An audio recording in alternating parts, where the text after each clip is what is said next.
Mira Chave Jones, Como Enfrentar a Depressão, editora Vozes, Formas de Ajuda e Convivência. O milagre pode acontecer. Sexta edição. Capítulo 9. O outro lado do vale. Um dos bons aspectos à consideração da depressão é que, como qualquer outra dor, ela também revela alguma coisa. Se pudermos ouvir e entender-lhe a mensagem, poderemos fazer as modificações necessárias em nosso estilo de vida. As modificações em demanda em nosso estilo de vida ou em nossa economia emocional. Se estivermos dispostos a ouvir esta mensagem, teremos que dispor de tempo, fazer um esforço e uma meditação honesta à consideração de nós mesmos e de nossa própria situação. Poderemos descobrir algum fator recorrente que sempre provoca uma depressão ou algum tipo de relacionamento que perpetua nossa falta de autoconfiança. É possível que precisemos analisar o problema. Talvez precisaremos analisar o problema com um amigo instruído e maduro, ou talvez até solicitar a ajuda de um especialista para identificar a causa e proceder à modificação necessária. Captando a mensagem. Eleanor Jarvis julgava estar muito bem casada e se sentia feliz, até que o esposo assumiu um emprego que envolvia grande parte do seu tempo em viagens. Quando ele estava ausente, ela ficava perdida, sentia-se solitária. Quando voltava para casa, recuperava as energias e sentia-se novamente disposta. Ela se angustiava com o simples pensamento da sua próxima ausência do lar. É como se parte de mim mesma estivesse morta quando ele não está aqui. Minha vida só tem sentido quando ele está comigo.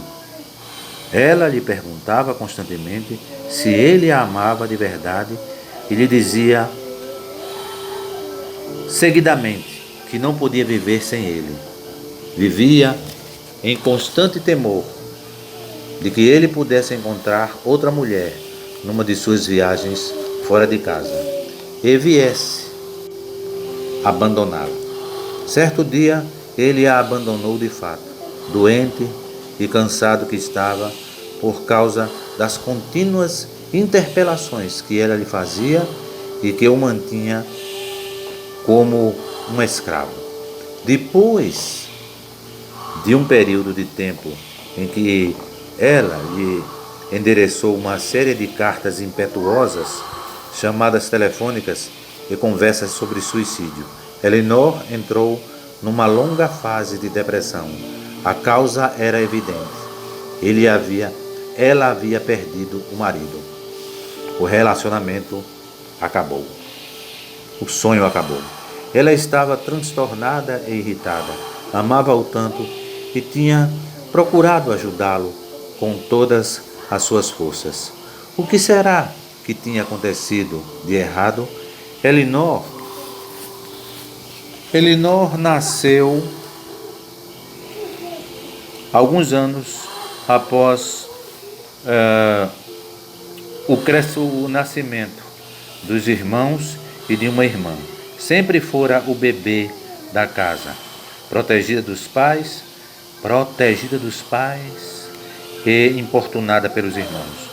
O pai morreu num acidente de automóvel quando ela tinha 15 anos de idade. Porém, a mãe, com sua competência e firmeza, soube manter o lar e educar os filhos, conservando todos unidos. Eleanor saiu-se bem nos estudos e fez o curso para secretária. Sendo uma jovem atraente, aos 21 anos, ela se casou com um jovem promissor do departamento onde trabalhava.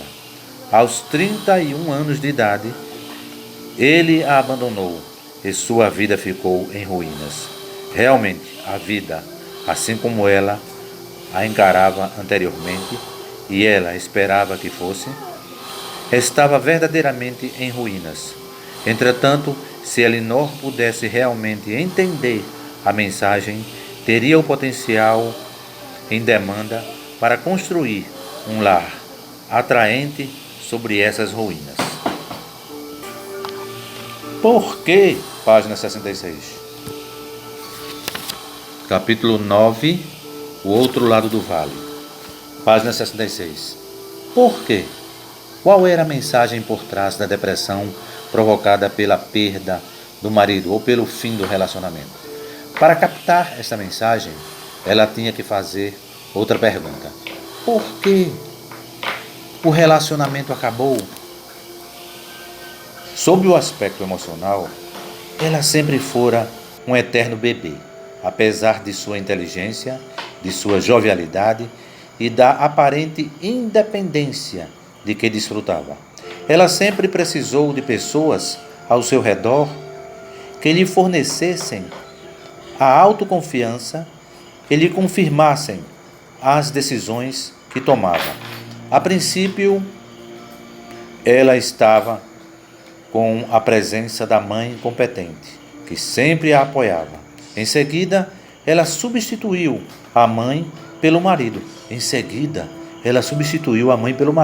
Também competente. Ela lhe dissera muitas vezes, com uma verdade contundente: eu nunca posso viver sem você. Na realidade, é somente um bebê que não pode viver sem a mãe. Para a criancinha, as suas próprias demandas são excessivas e urgentes. Elas devem ser superadas. A ausência da mãe representava uma ameaça para a própria existência da criancinha. A ausência da mãe representa uma ameaça para a própria existência da criancinha, do bebê. A mensagem para Elinor era que ela nunca havia crescido emocionalmente. Ela precisava crescer emocionalmente. Ela precisava do marido de um modo tal que a mantinha permanentemente imatura, infantil. Com o tempo, ele descobriu que essa demanda o manipulava, o controlava e nunca se sentia satisfeito. Ela sentia-se totalmente dependente da aprovação dele em tudo quanto era importante, com receio de desagradá-lo. Raramente ela fazia uso de sua própria iniciativa criadora e sempre procurava fazer aquilo que ele queria que ela fizesse. Dessa forma, uma parte essencial de sua própria personalidade ficou atrofiada e limitada. Ficou enguiçada, enganchada. Ela nunca havia realmente aproveitado a oportunidade ou as oportunidades, ou tivera a coragem de se firmar em sua própria identidade. Sempre receara ter que enfrentar alguma desaprovação, e isso ela nunca estava em condições de suportar. Ela usava toda a sorte de falta de consideração e toda a inconveniência para poder manter o marido sempre por perto. Por fim, ele acabou desistindo do relacionamento, pois essa sua atitude se tornara irritante demais e contraproducente demais. O lento milagre. Completando a página 67. O lento milagre. O que podia fazer ela para evitar aquilo? Elinor tinha que enfrentar a situação em dois flancos. O fim do relacionamento envolvia a perda de um relacionamento que representava muito para ela, e ela se defrontava com sua própria imaturidade emocional, que tinha contribuído para a perda do marido. Aquela imaturidade ameaçava qualquer relacionamento. Aquela imaturidade ameaçava qualquer relacionamento com qualquer pessoa que ela passasse a ter e, por conseguinte, era para ela um problema bastante sério, bastante sério. Entretanto, foi somente esta grande crise que a levou a começar a perceber que aquele era o seu padrão vital de comportamento. Era um sistema emocional de dependência que a deixava desamparada e no qual se apoiara durante 31 anos. Iria ela agora aprender a contar com sua própria capacidade de enfrentar as demandas, as necessidades, sem ter que automaticamente valer-se de alguém para sentir-se completa, de alguém como uma muleta?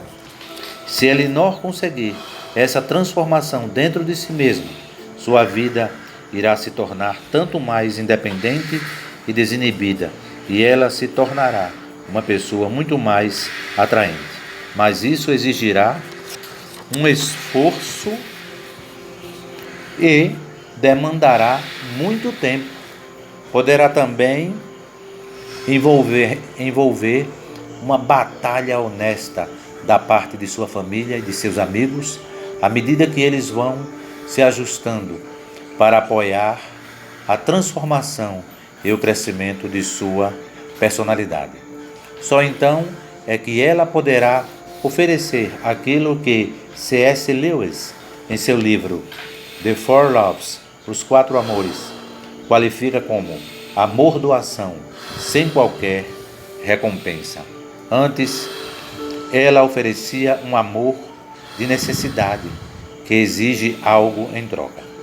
Se Elinor tiver uma fé cristã, terá também o recurso adicional da prece e uma fé fortalecedora no Altíssimo e ao fiel. À medida que ela crescer para atingir sua maturidade plena, Yahshua Messias, o Altíssimo. O Messias, o Altíssimo. O crescimento exige muito tempo. É um milagre que vai aparecendo lentamente. Ele nunca surge da noite para o dia. A dependência extrema envolve uma falta de confiança que se perpetua e pode levar a uma depressão crônica. Posso repetir? A dependência extrema, depender demais de outra pessoa ou de outras pessoas, desenvolve uma falta de confiança em si mesmo que se perpetua e pode levar a uma depressão crônica. A dependência tem uma forma de atuação que alimenta em si mesma que se alimenta em si mesma. A dependência tem uma forma de atuação que se alimenta em si mesma e que acaba provocando uma espécie de paralisia. A dependência e o estado de impotência adquirem uma posição de força no sentido de que podem controlar e manipular outras pessoas. Sem se dar conta da situação, Elinor estava controlando o marido através das suas próprias carências. E o que dizer da velha matrona que domina todas as pessoas ligadas à família com o seu problema de artrite e governa a família toda sem erguer um único dedo? Mas uma situação parecida com esta depende de outras pessoas que estão relacionadas a ela.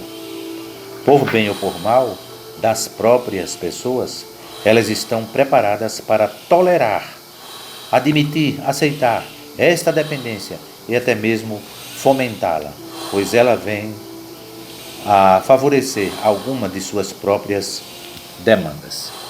A mudança é necessária da parte de todos os envolvidos, caso se queira demolir a fortaleza da resistência. Foi exatamente isso que estava fazendo o marido de Elinor Jarvis quando foi embora. Quem sabe tenha sido aquele o único meio, para não dizer o melhor, através do qual ele podia controlar a situação, sair daquele labirinto. Algumas vezes A depressão que vem depois de um parto traz consigo alguns elementos conflitantes de dependência.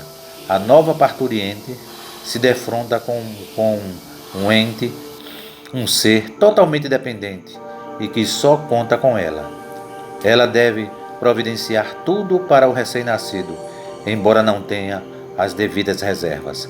É provável que ela mesma tenha algumas carências anteriores a serem atendidas e das quais ela depende, embora dificilmente se dê conta das mesmas.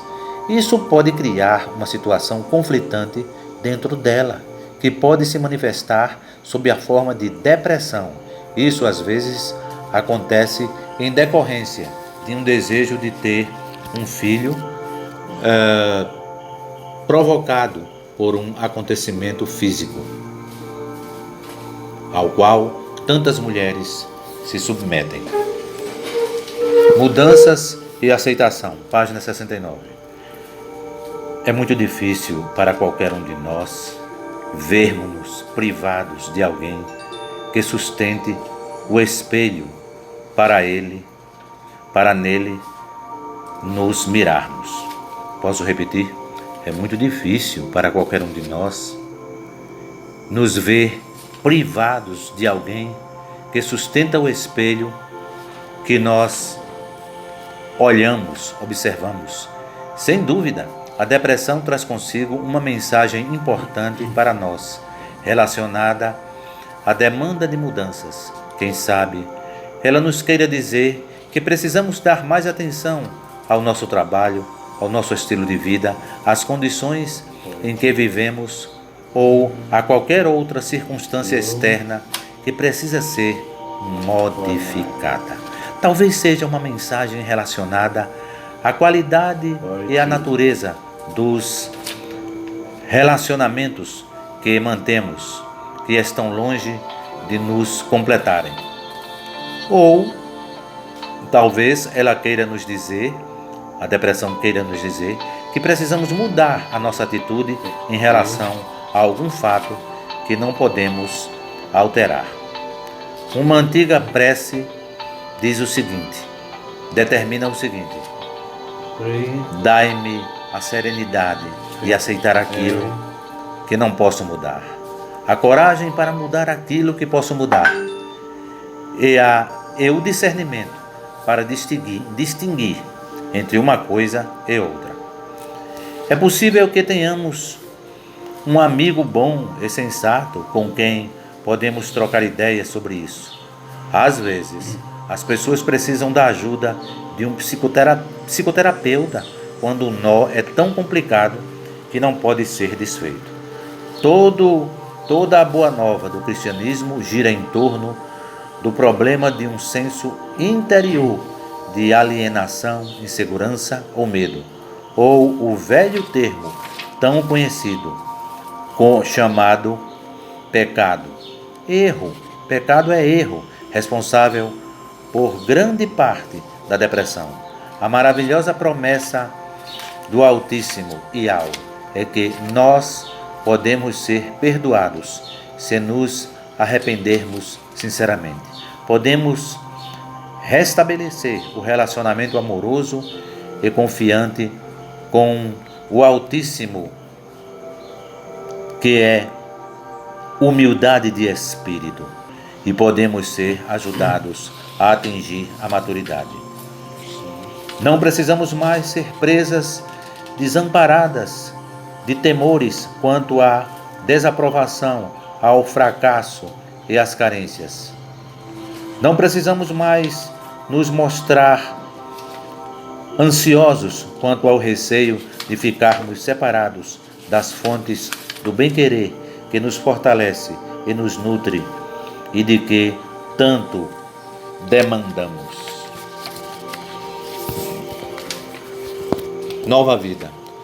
Os cristãos acreditam que a vida transcendental com o Altíssimo Iau começa já nesse mundo, aqui e agora. Podemos saborear cada vez mais a experiência da tranquilidade, fruto do perdão, dos nossos erros, de nossas prevaricações, da paz com o Altíssimo Iau e da segurança vinda do alto. Por que não Altíssimo Iausha, o Messias? O dia virá quando as limitações deste nosso mundo físico e nossa condição mortal terão o seu fim. Podemos então continuar nossa vida com o Altíssimo Iau, no sentido mais pleno. E por que não Altíssimo Iausha, o Messias? A linguagem pitoresca de Isaías exprime de forma magnífica o que acabamos de dizer. Entrarão em Sião entoando canções. A alegria eterna coroará suas fontes. O júbilo e a felicidade os envolverão. E a tristeza e os soluços desaparecerão para sempre. Capítulo 9. O outro lado do vale. Mira Chave Jones. Como enfrentar a depressão. Editora Vozes. Formas de ajuda e convivência. O milagre pode acontecer. 6ª edição.